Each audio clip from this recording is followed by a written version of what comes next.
Hello class third में बच्चों, आज हम फिर से पढ़ेंगे नॉटी बॉय ये पोएम जो मैंने आपको पहले पढ़ा दिया था। ये फर्स्ट पार्ट पोएम का, तो आज हम फिर से पढ़ेंगे यही पोएम नॉटी बॉय, इसका सेकंड पार्ट। तो एक बार फिर से हम रिवाइज कर लेते हैं पहले पूरी पोएम को। There was a naughty boy and a naughty boy he was he. फिर से पढ़ेंगे। There was a naughty boy and a naughty boy was he. He ran away to Scotland, the people there to see.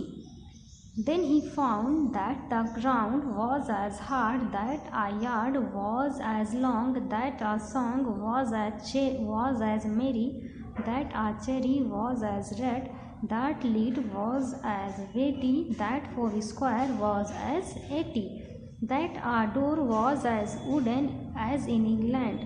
So he stood in his shoes and he wandered. He stood in his shoes and he wandered। ये आपका पूरा poem है। और इस पूरे poem की meaning मैंने आपको नहीं बताया था, बस सिर्फ फर्स्ट पार्ट की मीनिंग मैंने आपको बताया था। तो आज हम सेकंड पार्ट की मीनिंग देखेंगे और इसको पढ़ेंगे। तो सेकंड पार्ट कहाँ से स्टार्ट है बच्चों? यहाँ से। That a cherry. तो that a cherry was as red, वहाँ के चेरी उतने ही लाल थे जितने कि इंग्लैंड के।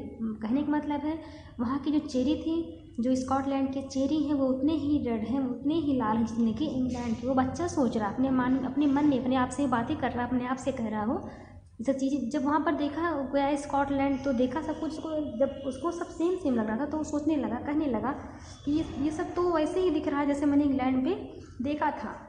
दैट लीड वॉज एज वेटी, वहाँ के उपकरण, वहाँ के धातु उतने ही भारी थे, उतने ही हैवी थे जितने कि इंग्लैंड के। That four square was as 80, वहाँ के फोर स्क्वायर 80 के बराबर थे, जैसे कि 80 थे वैसे कि क्या थे, इंग्लैंड के भी थे। जब हम फोर का स्क्वायर करते हैं तो क्या बन जाता है, 80 बन जाता है। तो that four square was as 80। तो बच्चा सोच रहा है, वो बच्चा कह रहा है अपने आप से ही कि वहाँ के फोर स्क्वायर जैसे 80 के बराबर थे वैसे ही इंग्लैंड के।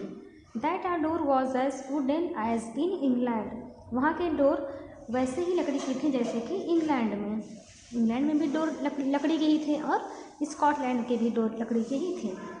सो इसलिए he stood in his shoes, जो अपने जूते में खड़े होकर, एंड ही वॉन्डर्ड, और सोच रहा था, और वह सोचने लगा, ये भी कह सकते हैं। तो कहने का मतलब है कि यहाँ पर जो शूज़ लिखा है, जो जूता लिखा है, जूते में क्या लिखा है, मतलब वो अपने जूता, मतलब जूते में सोचने का मतलब यही है कि वो अपना जूता पहनकर खड़ा था और वो सोच रहा था। ही वॉन्डर्ड, और वह आश्चर्य में था, एकदम चकित हो गया ये सब देखने के बाद। ये सब उसको जब उसने देखा तो उसको बहुत ही आश्चर्य, बहुत ही उसको अचंभा हुआ। He stood in his shoes, वह अपने जूते में खड़े होकर, एंड ही वॉन्डर्ड, और आश्चर्य में था, और वह चकित था। तो ये आपका देखिए पूरा पोएम हो गया, और मैंने पूरा पोएम की मीनिंग भी आपको बता दिया। फर्स्ट पार्ट का मीनिंग मैंने आपको इसके लास्ट वीडियो में बताया था, और ये आज आपको बता रहे हैं ये इसका सेकंड पार्ट का मीनिंग। तो ये आपका हो गया पोएम का मीनिंग। चलिए अब देख लेते हैं क्लास वर्क में आपको क्या लिखना है। क्लास वर्क में बच्चों आपको लिखना है what did he find. Class work का आपका पहला क्वेश्चन है व्हाट डिड ही फाइंड, और एक ही क्वेश्चन मैंने लिख पाया है क्योंकि जो इसका आंसर है थोड़ा सा बड़ा है और आपको साथ साथ में याद भी करना रहता है, तो इसलिए ताकि आपको कोई प्रॉब्लम ना हो, कोई दिक्कत ना हो, इसलिए मैंने एक ही क्वेश्चन लिखवाया है। तो फिर से देख लेते हैं question. What did he find, उसने क्या पाया। ही मीन्स होता है वह या फिर उसने, तो वह क्या पाया। तो वह किसकी बात कर रहा है बच्चों क्वेश्चन में? वह जो बच्चा था, जो लड़का था, वो क्या पाया, कहाँ पर गया था? वो स्कॉटलैंड गया था इंग्लैंड से। जब वहाँ पर उसने क्या पाया, तो वहाँ पर उसने क्या पाया, इस आंसर में हम देखेंगे। आंसर देखिए क्या लिखा है।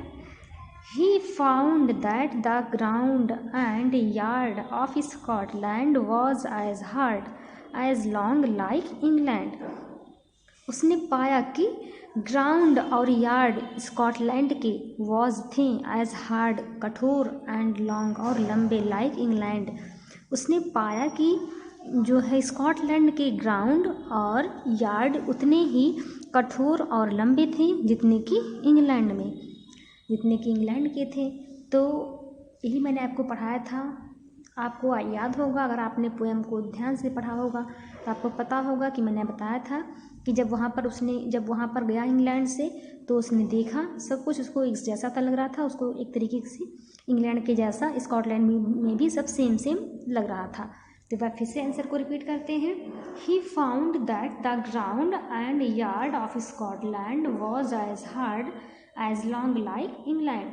ये आपका क्या है बच्चों, क्लास वर्क है। इस क्लास वर्क को आप अपने क्लास वर्क की कॉपी में लिखिएगा और इसको लर्न भी करिएगा।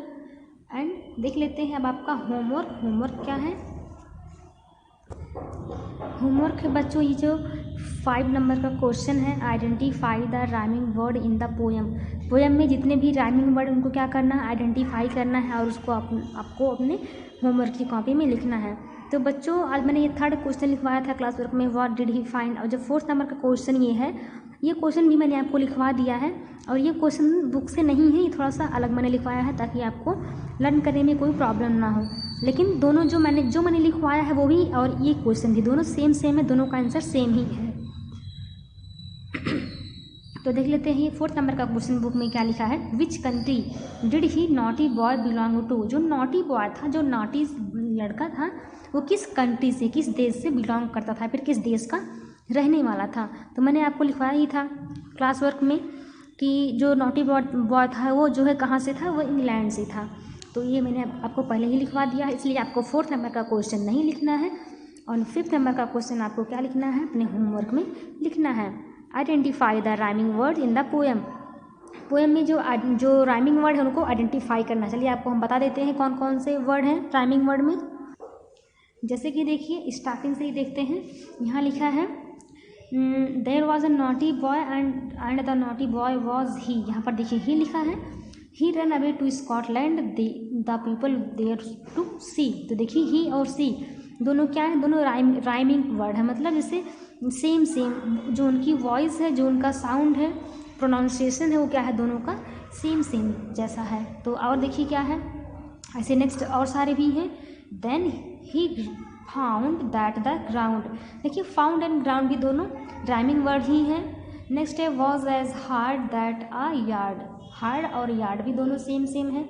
मैंने आपको इतना बता दिया, बाकी आपको अपने मन से ही इस पोएम के जितने भी राइमिंग वर्ड हैं उनको आपको अलग कर और अपने होमवर्क में लिखना है। ये आपका होमवर्क है क्वेश्चन नंबर 5। ये देखिए जो बुक में है क्वेश्चन नंबर 5, यही आपका होमवर्क है। आई होप आपको अच्छे से क्लास वर्क और होमवर्क समझ में आ गया होगा। Thank you.